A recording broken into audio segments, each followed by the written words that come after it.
どうも、今回はヨシアイランドをやってる人とやってない人がついて話をしたいと思います。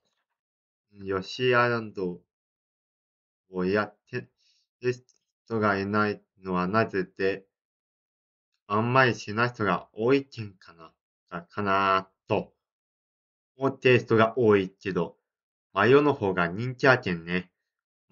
それは仕方がないですが、ま、やってる人が多いけどね。ま、今回の話はここまでにしようと思います。どうもありがとうございます。びっくりするけど、マジで。